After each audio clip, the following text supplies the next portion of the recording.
the x and from the y-axis. So let's see what happens.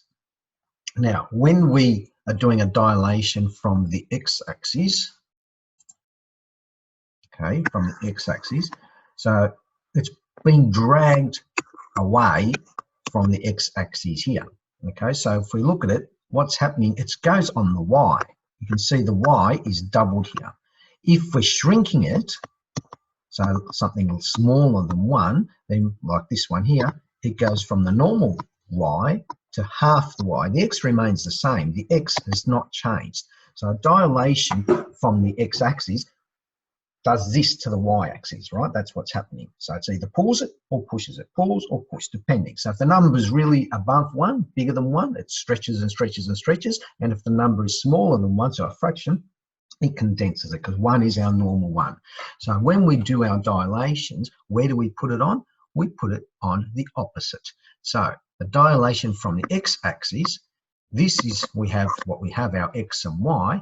So the dilation goes on the y part, different to the translations. The translations, if they were along the x, they went on the x. If they were along the y, they went on the y.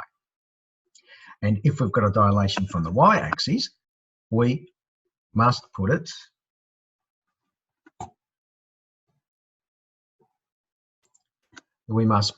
on the x-axis, because further down you will see, and I'll clear this, further down you will see that if we're dilating from the x-axis, right, and we're doubling it, sorry, from the y-axis, and we're doubling, it stretches the x-axis part. And if we're halving it, the x-axis comes down.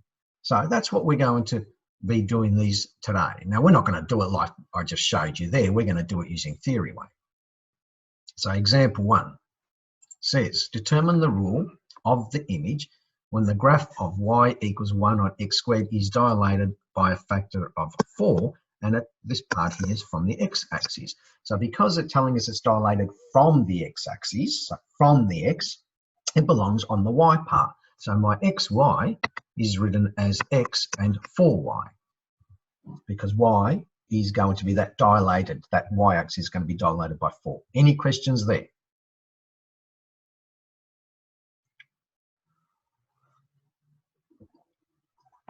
Okay, then, so our x dash,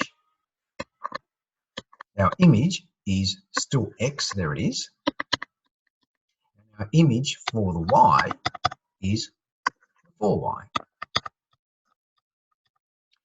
To substitute it into our rule, we need to rearrange it. We need to have x and we need to find y. Well, x is fine, x is just equal to x dash, but we need to get y's.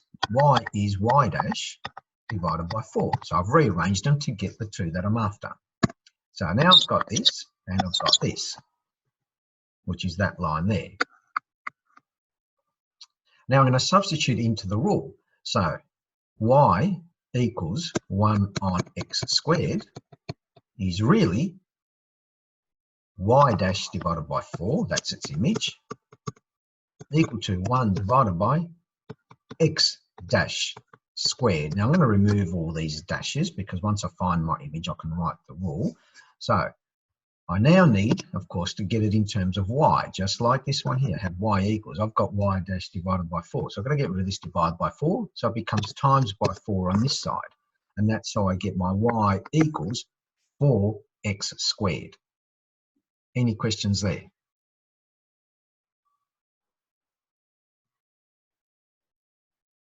Okay. Part B says from the y-axis, so we're still doing a dilation factor of 4, but this time it's from the y-axis. Now, because it's from the y-axis, we put the 4 on the x, so we get the 4x. So we had the x normally, becomes the 4, the y stays as it is. Any questions there? Of course, rearranging it. Okay, so my x dash this time equals my 4x, and therefore my x equals x dash divided by 4, and my y dash is just equal to my y. And again, I'm going to substitute in. So I get y equals 1 on x squared. Well, y is just y dash, that's fine. 1 divided by my x is x dash divided by 4, and then I've got to square it. And of course we can do this. So when we have this, 1 divided by x divided by 4, taking away the dashes here, this is just 4 divided by x squared. Remember, the 1 divided by just means reciprocal, so you just flip it. And then 4 squared is 16, and you've got your x squared in the denominator. That's how I get that one there. Any questions on that?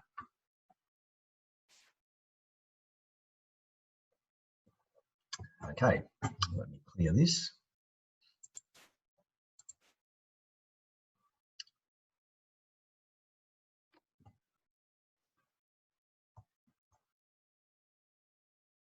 Okay, example 2.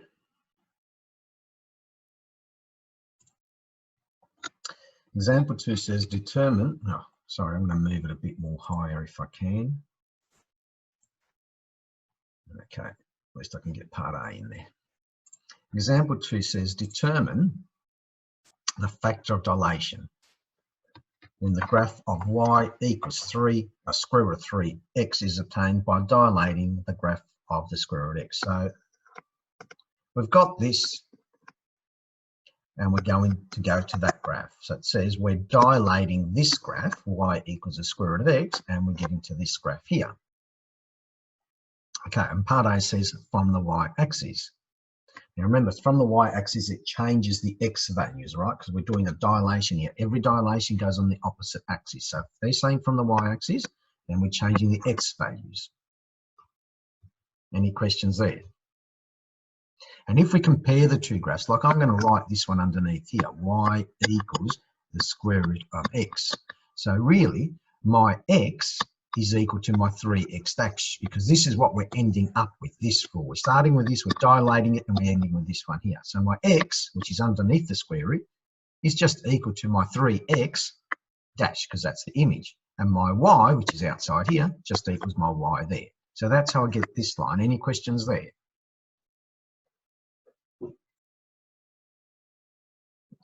Okay, rearranging. So rearranging, we've got x dash, because we want to find these images. So we want x dash and we want y dash. So my x dash, when I divide by 3, I get x divided by 3 equals my x dash. That's how I get that one. And my y dash is just equal to my y. So really my xy, my image of this becomes my x divided by 3 and my y.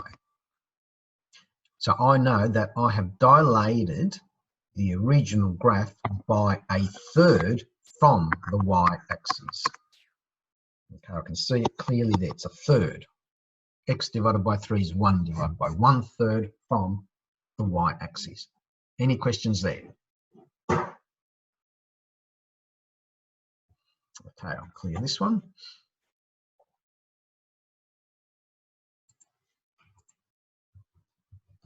Okay, part B. Oh, it's a little bit squashed in there. Don't know what happened there.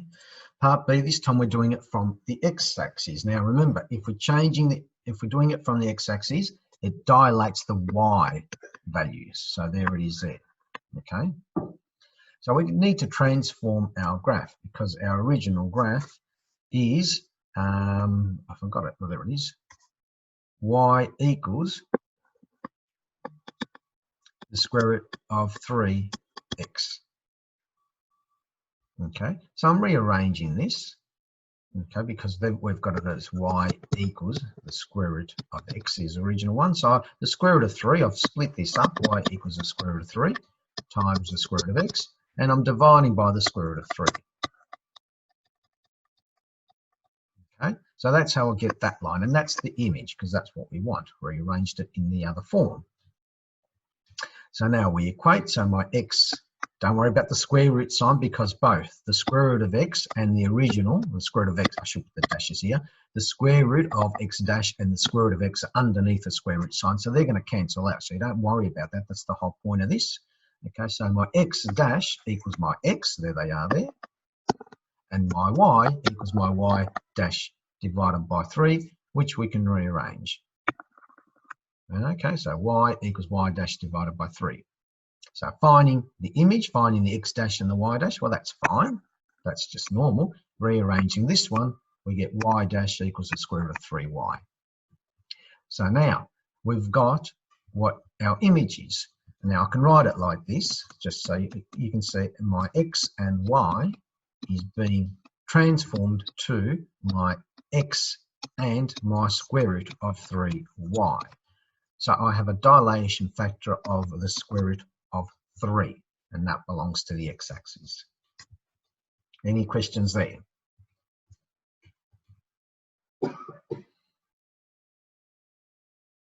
Okay. Let me clear this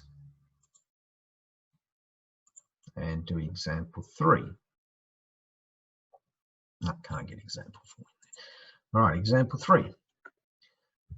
For y equals f of x, which equals 1 on x squared, sketch the graph of y equals 3 times f of x. Well, 3 times that, if I put a 3 there, I'm just going to be timesing that by 3. So we get 3 divided by x squared, which is just a truncus, because it's an x squared. 1 divided by x squared is a truncus.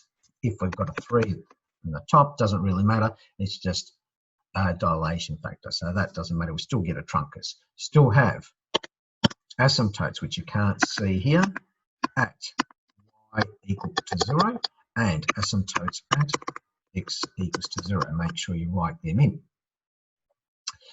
For part B, f is x divided by 2. So I substitute x divided by 2 in there, and I get 1 divided by x divided by 2 squared. And again, just like before, this is just the reciprocal. So this is just equal to 2 divided by x squared. And when I square the 2, I get 4. And when I square my x, I get x squared. So I've got my 4x squared, which is similar graph to part A. It's just a little bit steeper. So it still has asymptotes at x equals 0, and still has asymptotes at y equals 0. So make sure you write those in because you can't see them. The calculator doesn't put them in. Questions on that one? With sketching dilations, do we need to find any points to show the dilation? Look, it's always good to show, you know, like this one here, you'd be showing a couple of points, but if it's on an exam and it's really just for your own idea, no, but if they ask you to sketch properly, then show a couple of points, right? Just so you can show the curve. That's all that you're really doing. Okay. Any other questions? Even in the SAC, it's, you know, in the SAC, if we give you a SAC, whenever we give you a SAC, we will be saying show all necessary points, okay? So you will be showing your turning points, both maximum, minimum, your end points, and if we've got more than one line on there, or one type of graph, if there's any intersection points, we might even ask for that, okay? So be aware, it's really just, you know, like a sine curve or cos curve or something like that, or parabola. It would be definitely your turning points and any axis intercepts, and end points if we're restricting domain, okay? Any other questions? Okay, I'll clear this one. Is this our line? No, there's still more. Example 4, state a transformation which maps the graph of y equals f of x to y equals f1 of x for each of the following. So sometimes you can just see them, right? So if we go from here to this, then really all we're doing is we're dilating by a factor of 3 from the x-axis. We can see that. We don't need to do any working out. Okay, so you can, if you can see them, just write them, because they give you something like this, which you know, if they give you one question, you'd be lucky in the exam. That's all you need to write. It'd be worth 1 mark, all right? So any questions from part A?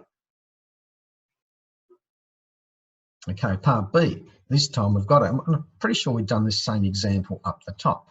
Now, when we look at this one, yeah, they're both under the square root of x, the square root side, so that's not a problem.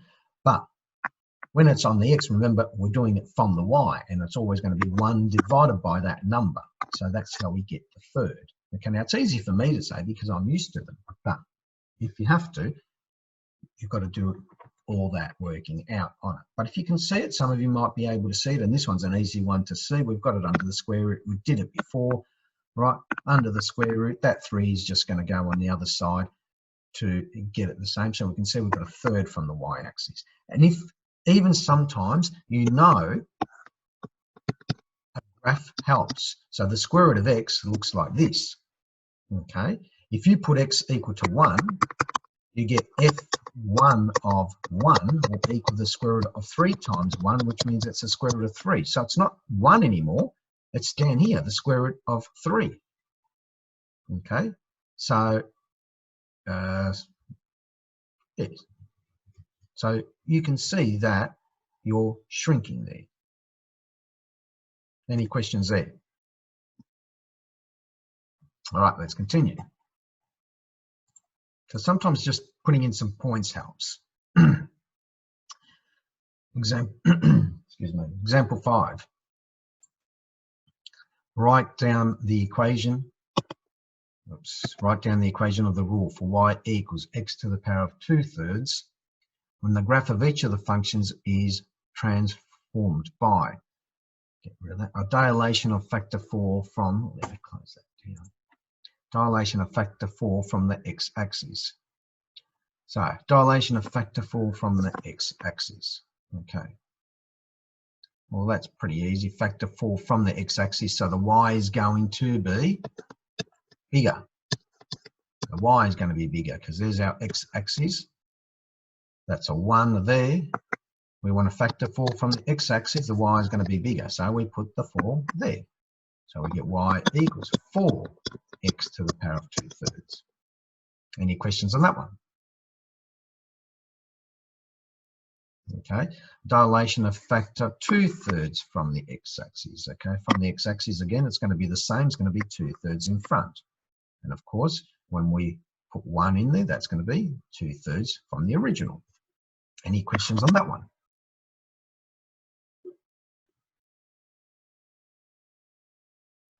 Okay, part 3. Didn't you say when there's a dilation from like one side, it affects the other side? Isn't that how it works? Yeah, and look, it does. I know what you're thinking. It does. Watch this.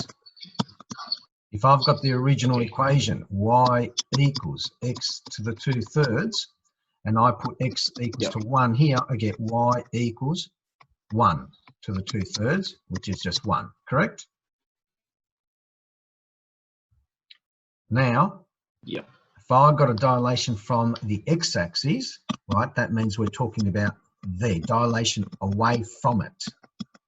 Let's see when I put x equal to 1 in there. When I put x equal to 1 in this rule, which I'll do up here, I get y equals 2/3, 1 to the power of, that's a 1, shocking 1. 2/3, 1 to the power of 2/3, which gives us 2/3. See how this is a dilation of 2/3 from the x-axis?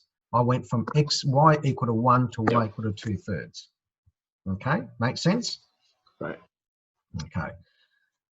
Part 3, dilation of factor 1/2 from the y-axis. So from the y-axis, we're going this way.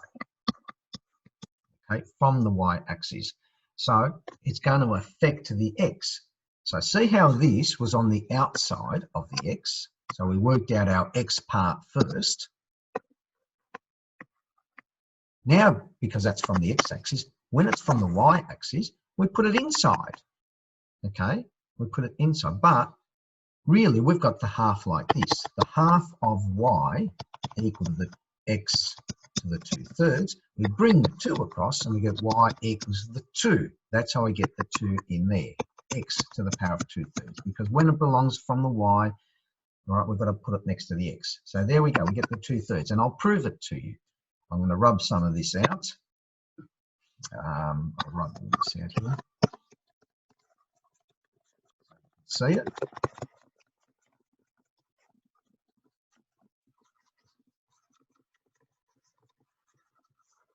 Okay, and I'll draw my axis.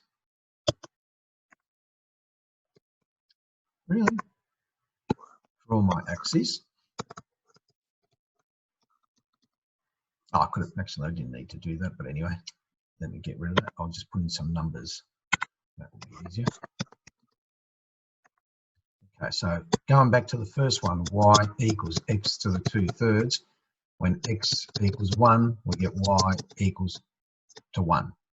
Let's do this one here. Y equals 2x to the power of 2/3. X equals 1, y will equal 2 to the power of 2/3. See how we have doubled it? Okay, so we're getting the half from the y-axis,